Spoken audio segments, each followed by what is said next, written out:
Hello friends, welcome back to Amal Tamil media. நான் மூர்த்தி.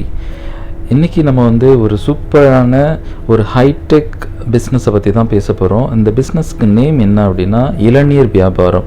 நீங்கள் நினைக்கலாம் இளநீர் வியாபாரம் அப்படின்னோடனே இது ஆல்ரெடி இருக்கிற ஒரு பிஸ்னஸ் தானே, இதை என்ன ஹைடெக்காக நம்ம பண்ண போகிறோம் அப்படின்னு நீங்கள் கேட்கலாம். ஆமாங்க, இந்த சூழ்நிலையில் அதாவது இரண்டாம் அலை இப்போ பேண்டமிக் சுச்சுவேஷனில் நம்ம இருக்கோம், COVID-19. ஸோ இந்த மாதிரியான சுச்சுவேஷனில் நிறைய பிஸ்னஸ் லாஸை சந்திச்சிட்டு இருக்கு. இளநீர் வியாபாரமும் அதில் ஒன்று.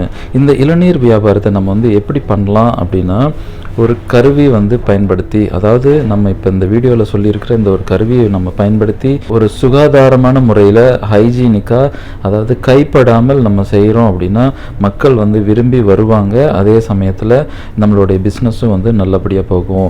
இந்த பிஸ்னஸில் சொல்லியிருக்கிற இப்போ இன்ட்ரடியூஸ் பண்ணியிருக்கிற இந்த ஒரு கருவியை வச்சுட்டு, இந்த மிஷினை வச்சுட்டு நம்ம எப்படி இளநீர் வியாபாரம் பண்ணுறோம், அது எப்படி செயல்படுது அப்படிங்கிற ஒரு வீடியோவை இப்போ நம்ம பார்க்கலாம். இப்போ நம்ம இந்த வீடியோவில் பார்க்குற இந்த சின்ன வகையான ஒரு வண்டி தான் நம்ம இந்த இளநீர் வியாபாரத்துக்காக பயன்படுத்த போகிறோம். அதாவது இதில் பார்த்திங்க அப்படின்னா ஒரு 15 to 20 இளநீர் காய்களை நம்ம இதில் ஸ்டோர் பண்ணி வைக்கலாம். அதுக்கப்புறம் பார்த்திங்க அப்படின்னா ஸ்டோர் பண்ணி வைக்கிறதுக்கு ஃப்ரண்ட்டில் ஒரு சின்ன ரேக்கும், அதுக்கு பின்னாடி அதாவது அந்த வண்டியோடைய பேக் சைடில் ஒரு சின்ன ரேக்கும் இருக்குது. அதுக்கடுத்ததாக பார்த்திங்க அப்படின்னா அதோட மேற்புறம், அதாவது மேற்புறத்தில் நமக்கு தேவையான அந்த இளநீரை எப்படி அந்த ஹோல் பண்ணுறது, கட் பண்ணிவிட்டு அந்த இளநீரை கஸ்டமருக்கு எப்படி கொடுக்கறது அப்படிங்கிறத பற்றிலாம் இப்போ பார்க்கலாம். அதாவது நம்மளுடைய சேமித்து வச்சுருக்கிற அந்த இளநீர் காய்களை ஒரு காயை மட்டும் நம்ம எடுத்துட்டோம். அந்த காயை பார்த்திங்கன்னா அந்த ஹோல் பண்ணுற அந்த இடத்துல வச்சாச்சு. அதற்கு மேற்புறம் இருக்கிற அந்த தேங்காய், அந்த இளநீரில் அந்த மேற்புறம் இருக்கிற அந்த இதை நம்ம வெளியில் எடுத்தாச்சு. அதை எடுத்துகிட்டு அதுக்கப்புறம் அதை நம்ம ஹோல் பண்ண போகிறோம். ஹோல் பண்ணுறது பார்த்திங்கன்னா ரொம்ப கைகளால் மிகவும் எளிமையான முறையில் அதை ஹோல் பண்ண போகிறோம்.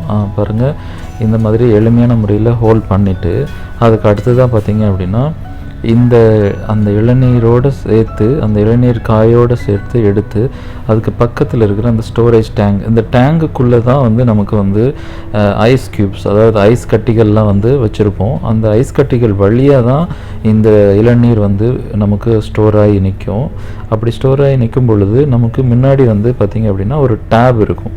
அந்த டேப் வழியாக நமக்கு நம்மளுடைய அந்த இளநீர் காயிலிருந்து அந்த இளநீரை நம்ம எடுத்துக்கலாம்.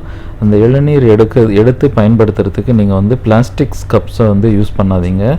அதற்கு நீங்கள் எந்த மாதிரியான கப்புகளை யூஸ் பண்ணுறீங்க அப்படின்னா நார்மலான பேப்பர் கப்ஸ் யூஸ் பண்ணுங்கள். இங்கே பாருங்கள், பேப்பர் கப்ஸ் யூஸ் பண்ணியாச்சு. அதுக்கு அடுத்தது பார்த்திங்க அப்படின்னா அந்த தேங்காயை, அதாவது அந்த இளநீர் காயை எடுத்துட்டு அந்த காயை இரண்டாக நம்ம பிளக்கணும். அந்த பிளக்கிறதுக்கான வசதியும் இந்த கருவியில் கொடுத்துருக்காங்க. இங்கே பாருங்கள், இதை இரண்டாக பிளக்க போகிறாங்க. இரண்டாக பிளந்ததுக்கு அப்புறம் அதில் இருக்கிற அந்த வழுக்கையாக இருக்கிற அந்த காயை ஒரு ஸ்பூன் வச்சுட்டு எடுத்துட்டு அந்த பேப்பர் கப்லேயே கஸ்டமருக்கு போட்டு கொடுத்துடலாம்.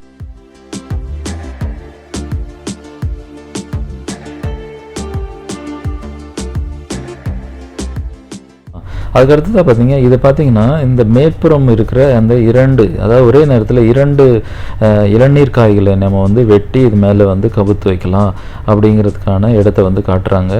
இந்த மாதிரி 2 இடம் இருக்குது. இதுக்குள்ளே பார்த்தீங்க அப்படின்னா ஐஸ் க்யூப்ஸ் இருக்குது. இந்த ஐஸ் க்யூப்ஸ் நேரடியாக தண்ணீரோட சேர்ந்து இருக்கு. அந்த இளநீர் தண்ணீர் அந்த ஐஸ் க்யூப் வழியாக இன்னொரு டியூப்பில் உள்ளே போகும். அதில் நமக்கு சில்லுடு இளநீர் நமக்கு கிடைக்குது.